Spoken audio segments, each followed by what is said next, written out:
মোদির উন্নয়ন নাকি মমতার ভাতা? আপনারা ভোট যত এগিয়ে আসবে তত এই ধরনের বিভিন্ন প্রয়াস কিন্তু লক্ষ্য করতে পারবেন। প্রধানমন্ত্রী নরেন্দ্র মোদী তিনি বাংলা সফরে আসছেন, কলকাতায় আসছেন, তার একগুচ্ছ কর্মসূচি রয়েছে। কলকাতায় যেরকম তার মেট্রো রেলের 3টে নতুন প্রজেক্ট, সেই 3টে নতুন পথ, সেই নতুন রুটের উদ্বোধন করবেন তিনি। তার পাশাপাশি একগুচ্ছ ইনফ্রাস্ট্রাকচারের উন্নয়নে বেশ কিছু তার ঘোষণা রয়েছে, উদ্বোধনের কথা রয়েছে, সেগুলো তিনি করতে আসছেন। পশ্চিমবঙ্গে 5,200 কোটি টাকার উন্নয়নের একেবারে ঝুলি সাজিয়ে আসছেন দেশের প্রধানমন্ত্রী নরেন্দ্র মোদী বঙ্গ সফরে। খুব ইন্টারেস্টিং বিষয় হচ্ছে এই অনুষ্ঠানে, প্রধানমন্ত্রীর এই অনুষ্ঠানে রাজ্যের মুখ্যমন্ত্রী মমতা বন্দ্যোপাধ্যায়েরও আমন্ত্রণ নাকি ছিল, কিন্তু তাতে তিনি আসছেন না বলেই জানতে পারা গিয়েছে এখনো পর্যন্ত। অন্যদিকে আপনারা সাম্প্রতিক সময়ে বিগত কয়েকদিন ধরে দেখেছেন রাজ্যের মুখ্যমন্ত্রী তিনি একাধিক ভাতা ঘোষণা করেছেন। ক্লাবগুলোকে 1,10,000 করে পুজোর অনুদান ঘোষণা, এবং তারপর আপনারা দেখেছেন সম্প্রতি, একদম সাম্প্রতিক তার যে ঘোষণা সেটা হচ্ছে গিয়ে শ্রমশ্রী প্রকল্প। সেই প্রকল্পে পরিযায়ী শ্রমিক, যারা বাঙালি পরিযায়ী শ্রমিক হওয়ার জন্য বিভিন্ন রাজ্যে গিয়ে আক্রান্ত হচ্ছে, মারধর খাচ্ছে, তারা যদি এই রাজ্যে ফিরে আসে তাদের 5,000 টাকা করে মাসিক দেওয়ার কথা ঘোষণা করেছেন মুখ্যমন্ত্রী। তো এই যে এই বিষয়গুলো, অর্থ সাহায্য দেওয়া, ভাতা দেওয়া, উন্নয়নের জন্য এত এত হাজার হাজার কোটি টাকা দেওয়া, যত ভোট আসবে তত কিন্তু এই বিষয়গুলো আরও বাড়তে থাকবে। আমরা এই বিষয়টা নিয়ে আরও বিস্তারিত আলোচনার চেষ্টা করব। আমার সঙ্গে এই মুহূর্তে অনলাইনে রয়েছেন কর্নেল দীপ্তাংশু চৌধুরী। সরাসরি তার কাছে চলে যাব। কর্নেল চৌধুরী, আমরা আজ তাক বাংলায় কয়েকদিন ধরেই এই যে উন্নয়নের ভাতা, উন্নয়নের বিভিন্ন প্রকল্প, এই সমস্ত নিয়ে বিভিন্ন রকম আলোচনা করছি, কিন্তু প্রশ্ন হচ্ছে যে যখনই ভোট আসে তখনই এই যে ভাতা দেওয়া, উন্নয়নের একেবারে রূপকার হয়ে যাওয়ার মতন যে পরিকল্পনাগুলো, সেগুলোকে আমরা বাস্তব রূপ পেতে দেখি, যেগুলো হয়তো বিগত 5 বছর 10 বছর ধরে ঢিলে ঢালা অবস্থায় পড়েছিল, কিন্তু ভোটের আগে এগুলোর কিন্তু গতি পেয়ে যায়। আর যখন আমরা এই আলোচনা করছি, প্রধানমন্ত্রী তিনি আমাদের রাজ্যে আসছেন, 5,200 কোটি টাকার তার উন্নয়নের ঘোষণা, উদ্বোধন করার কথা।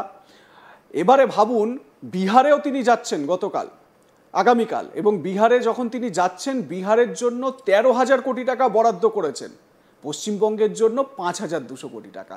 যাই হোক, তো এই সামগ্রিক যে বিষয়টা, যেটা নিয়ে আমরা আলোচনা করব, আপনার মতে কি বলে? মানে এই উন্নয়নের এই বিষয়গুলো বা ভাতার এই বিষয়গুলো কি ভোট আসলেই অনেক বেশি বেশি করে জনতা তার সুফল পায়? স্বপন, আমি, আপনি এবং দর্শক যারা আজ তাক বাংলা দেখছে, আমরা এটা নিয়ে বিশ্লেষণ করব, তর্ক করব, কিন্তু একটা যে প্রভাব আছে বাংলায় আমরা শুনতেই পাই যে বিশ্বাসে বিলয় বস্তু তর্ক বহুদূর। তো ভোটও বিলয় বস্তু, তর্ক বহুদূর। আমরা হয়তো খুব তর্ক করব। একদল তৃণমূল কংগ্রেসের যারা সমর্থক, আমরা যখন তাদের পক্ষে বলবো না, তারা একগুচ্ছ গালাগালি আপনার টাইমলাইনে এসে দেবে, এবং বিজেপির একটা বৃহৎ অংশ, তারাও যে কথাগুলো ওদের ভালো লাগবে না, সেই কথাগুলো যখন ওদের মনোপুত হবে না, তখন তারাও গালাগালি দেবে। তো আমরা, যেটা আপনি বললেন যে ভাতা এগিয়ে নিয়ে যাবে না উন্নয়ন এগিয়ে নিয়ে যাবে, এটা তো 2026 সময় বলবে।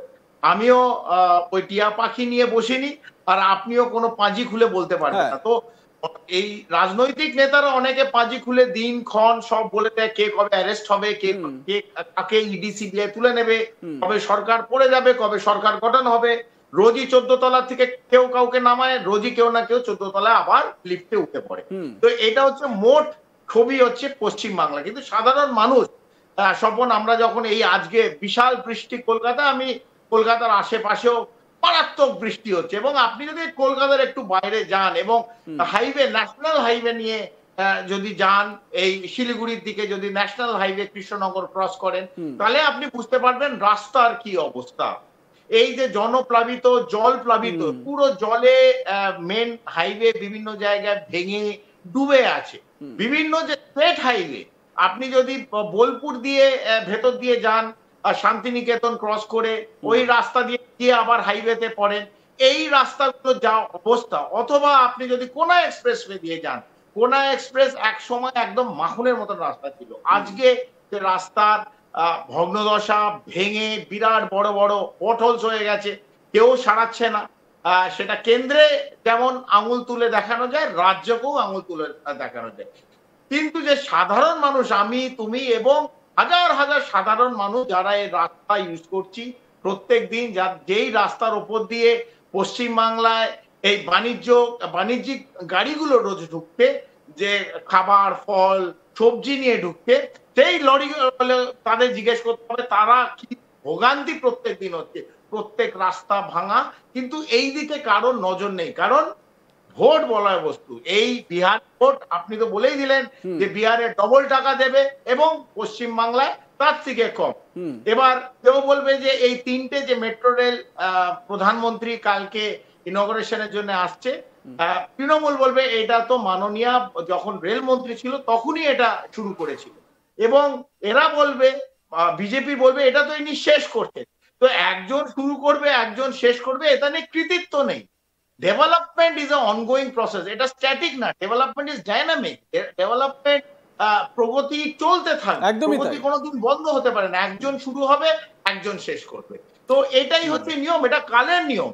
তো এইটা নিয়ে কৃতিত্ব কেউ যদি নেয়, বিশেষ করে ভোটের আগে, দেখো তপন, 2021-এ ভোট হয়ে গেছে, অ্যাসেম্বলি ভোট, এখন এই আবার 2026 আমরা আবার ভোট দেখছি 5 বছর পর ভোট। এর মধ্যে ঠিক ভোটের আগে 2024 যখন এমপি ইলেকশন, তার আগে আমরা দেখেছি, এবং এখন তখন হঠাৎ ওদের পশ্চিমবাংলা মনে পড়ে, হঠাৎ তাদের বিহার মনে করেছে। যতই টাকা ঢালুক, যতই উন্নয়ন করুক, সেই একদিকে সেই রাতে, ভোটের আগের রাতে কে মানুষের পাশে থাকছে, মানুষ কিন্তু আলটিমেটলি তাকে গিয়ে ভোট দেবে। এবং অনিল চৌধুরী, আপনার পরবর্তী প্রতিক্রিয়ায় আমি আসবো, তবে তার আগে এই যে আপনি বললেন না যে ভোটের আগেই যেন দরদ একেবারে উথলে ওঠে, খুব প্রবাদ একটা আছে না, দরদ উথলে ওঠা, তো সেই রকম সিচুয়েশন, মানে সেই রকম দরদ আমরা দেখতে পাই কেন্দ্রের নেতাদের, সেটা প্রধানমন্ত্রী হতে পারেন, স্বরাষ্ট্রমন্ত্রী হতে পারেন, তাদের কিন্তু সেই দরদ আমরা উঠতে দেখি। প্রধানমন্ত্রী কলকাতায় আসার জন্য একেবারে মুখিয়ে রয়েছেন, তিনি ডিলাইটেড। কিছুক্ষণ আগেই তিনি সোশ্যাল মিডিয়ায় পোস্ট করেছেন এক্স হ্যান্ডেলে, সেই পোস্টটাও আমরা একটু দেখাই, প্রধানমন্ত্রীর পোস্ট, যেখানে তিনি কলকাতায় আসার জন্য কতটা মুখিয়ে রয়েছেন সেই ব্যাপারে তিনি ব্যক্ত করছেন। দেখুন, কলকাতার মানুষের মধ্যে আসার সুযোগ সবসময় আনন্দের, কারণ এই শহরের উন্নয়নের জন্য আমরা অত্যন্তভাবে প্রতিশ্রুতিবদ্ধ। আগামীকাল শহরের কর্মসূচিগুলিতে মূলত যোগাযোগের উপর দৃষ্টি নিবদ্ধ করব। যে মেট্রো পরিষেবাগুলির উদ্বোধন করা হবে তার মধ্যে রয়েছে নোয়াপাড়া জয় হিন্দ বিমানবন্দর, শিয়ালদা এসপ্ল্যানেড এবং বেলেঘাটা হেমন্ত মুখোপাধ্যায় রুট। বিমানবন্দরের সাথে আইটি হাব অঞ্চলগুলিতে যোগাযোগ উন্নত করা হবে।